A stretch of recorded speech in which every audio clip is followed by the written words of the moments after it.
Hello, എല്ലാവർക്കും Easter ആശംസകൾ. ഇന്ന് നമുക്ക് പഴമയിലേക്കൊന്ന് കണ്ണോടിച്ചാലോ?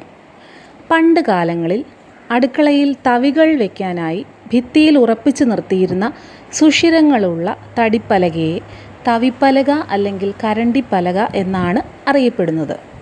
സാധാരണയായി തേക്ക്, ഈട്ടി തുടങ്ങിയ ഈടുള്ള തടികൾ കൊണ്ടാണ് ഇത് നിർമ്മിക്കുന്നത്. തവിയുടെ പിടികൾ ഇറക്കി വയ്ക്കാൻ പാകത്തിൽ പല വലിപ്പത്തിലുള്ള വട്ടത്തിലുള്ള ഓട്ടകൾ അഥവാ കിഴുത്തകൾ ഇതിലുണ്ടായിരിക്കും. തവിക്കൈകൾ ഇതിലെ സുഷിരങ്ങളിലൂടെ താഴേക്ക് ഇറക്കി വയ്ക്കും.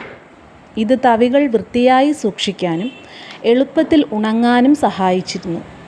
പഴയ തറവാടുകളിലും അടുക്കളകളിലും മനോഹരമായി കൊത്തുപണികൾ ചെയ്ത തവിപ്പലകകൾ കാണാമായിരുന്നു. ചിലയിടങ്ങളിൽ ഇതിനെ തവിതാങ്ങി എന്നും പ്രാദേശികമായി വിളിക്കാറുണ്ട്.